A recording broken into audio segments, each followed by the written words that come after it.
Okay, so kind of continue on with this a little bit in another video here.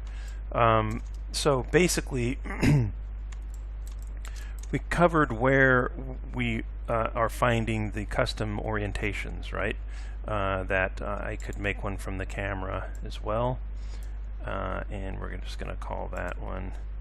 It'll be camera, right? So now the cube could run on the camera's orientation, and so on and so forth.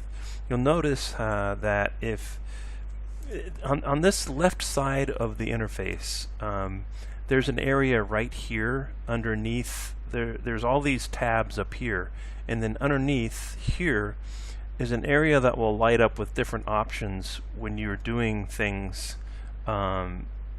Various tools will give you options to this left side here.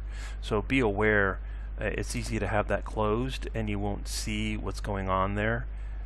So I'm trying to introduce the interface in little small bits and pieces instead of try to just throw it all at you. But when we were doing this, if you were paying attention, you notice that when I created a let's do the one for the light, make it that way. Okay, so let's do one for the light and the new one. Now we got, notice over here it said create orientation, name, use view, use alter creation, overwrite previous. So there's options here for this feature on this other side. It makes no sense to me, but what they are trying to think of, I think, is that every time there's an option, stick it over here. So just keep that in mind, that a lot of times you'll have options for something, and so rather than being on the panel or whatever it is you're doing, it'll be over here. A lot of times it's things that you're doing with tools that don't have an interface, and then it shows up over here.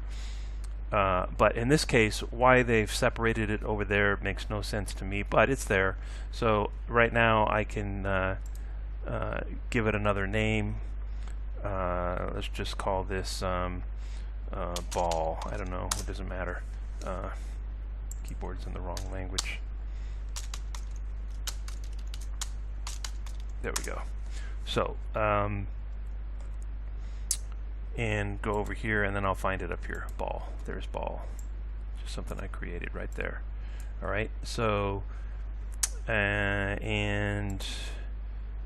it again shows on the list over here. So that's a little bit more about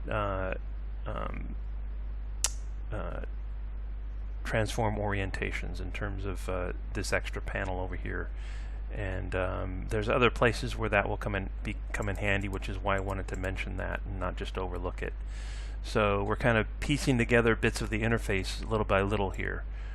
We've to give you sort of a rundown, what we've got so far is on the left here. We have a lot of tabs and options that I haven't gotten into, and we've got the menu items down here, menu items up here, and then we were working our way across here just to deal with manipulating objects, orienting them, where the center is, and so on and so forth. And then we have transform orientations over here and options that show up over there. All right, so that's what we've got so far. So one other quick tip is let's go here, File, New, and then reload startup file. A lot of times when you use Blender, you have to just click it again like that. When you see that little blue line over the text, it means click it again. And sometimes it won't do it if you don't click it again.